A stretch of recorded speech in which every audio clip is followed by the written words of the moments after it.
देखो जैसे वही n plus r minus one C r minus one से रिलेटेड देखो ये एक और फार्मूला हमारे सामने है।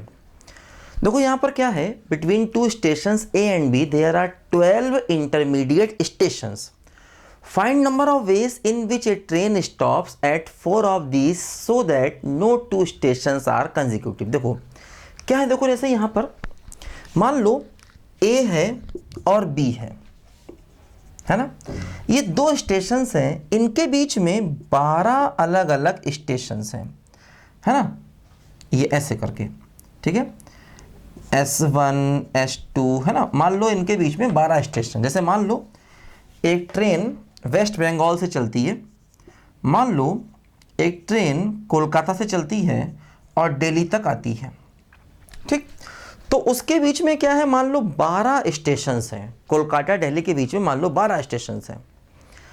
अब कह रहे हैं कि ए और बी के बीच में 12 स्टेशन है, एक ट्रेन 4 पर रुकती है, a train stops at 4 of this so that no two stations are consecutive.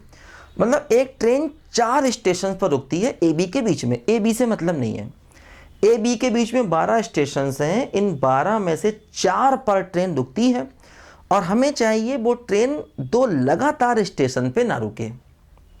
मतलब मान लो ट्रेन यहाँ पर रुके, यहाँ पर रुके, यहाँ पर रुके और यहाँ पर रुके, ऐसे, तो 12 स्टेशंस हैं और 4 जगह ट्रेन रुकती है और ट्रेन लगातार 2 स्टेशन पे ना रुके। मतलब वही सवाल है कि मान लो 12 कुर्सियाँ पड़ी हैं, 4 आदमी को बैठना है और 2 आदमी लगातार ना बैठें, है ना, वही सवाल है। 12 स्टेशन है, ट्रेन को 4 जगह पर रुकना है, अब हम चाहते हैं कोई भी 2 स्टेशन कंजिक्यूटिव ना हो, मतलब 12 कुर्सियां हैं, 4 आदमी को बैठना है और हम चाहते हैं कि 2 आदमी लगातार, कोई भी 2 आदमी लगातार कुर्सियों पर ना बैठें।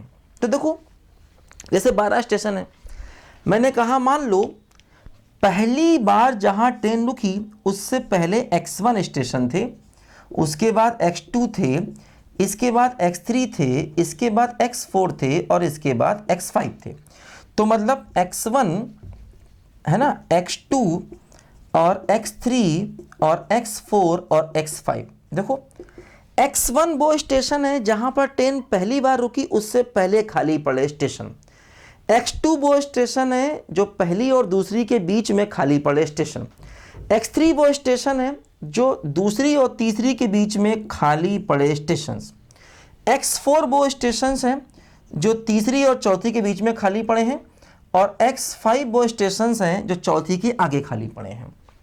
तो x1 plus x2 plus x3 plus x4 plus x5, देखो टोटल स्टेशन 12 थे, 4 पर ट्रेन रुक गई तो इसका मतलब बचे 8। तो जिन स्टेशनों पर ट्रेन नहीं रुकी उनकी संख्या कितनी हो गई, 8। टोटल 12 थे, 4 पर ट्रेन रुक गई, इसका मतलब जिन स्टेशनों पर ट्रेन नहीं रुकी वो उनका सम कितना होगा, 8। अब देखो x1 जो है ये ग्रेटर इक्वल टू 0 होगा, क्योंकि हो सकता है ट्रेन पहले स्टेशन पर ही रुक जाए, तो x1 की वैल्यू 0 भी हो सकती है और हो सकता पहले पे ना रुके तो x1 की वैल्यू ज़्यादा भी हो सकती है। इसी प्रकार जो x5 है ये भी ग्रेटर इक्वल टू 0 होगा, क्योंकि हो सकता है जिस स्टेशन पर लास्ट बार ट्रेन रुकी है वो सबसे लास्ट स्टेशन ही हो, तो x2 की वैल्यू 0 भी हो सकती है और उससे कम भी हो सकती है, ध्यान दो।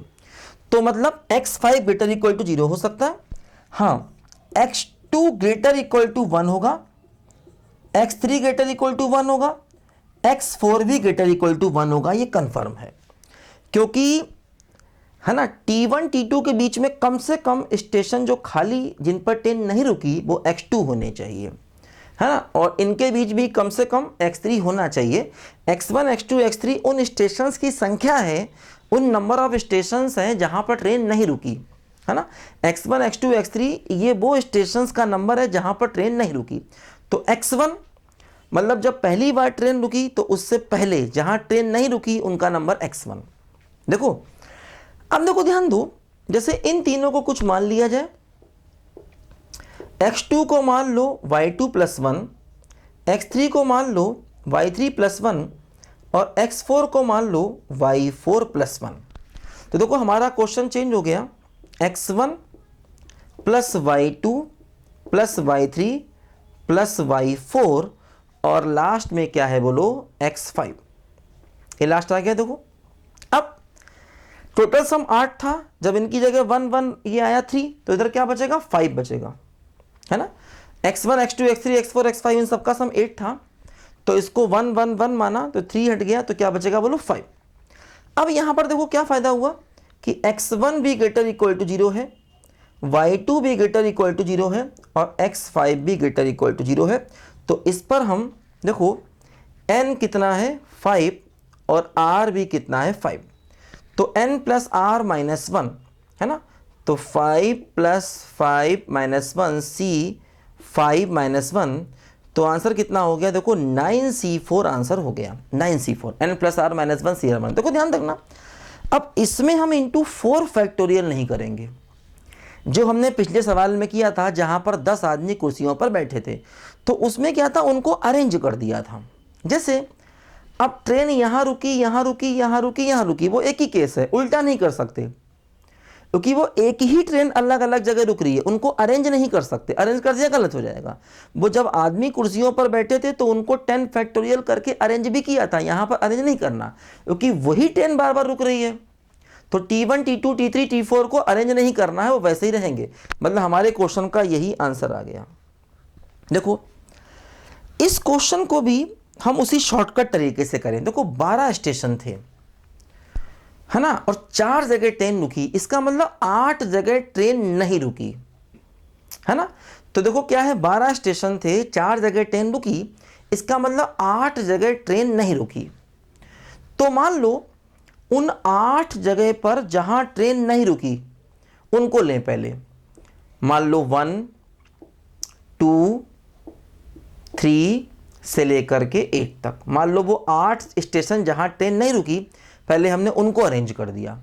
अब क्या हुआ, वो 9 प्लेसेस बचेंगे उनके बीच में, तो 9 प्लेसेस पर जहां 4 जगह ट्रेन रुकी है, तो आंसर क्या हो जाएगा 9c4। देखो यही आंसर हमको यहां मिल रहा था। तो इस शॉर्टकट तरीके से क्वेश्चन को डायरेक्ट भी कर सकते हैं।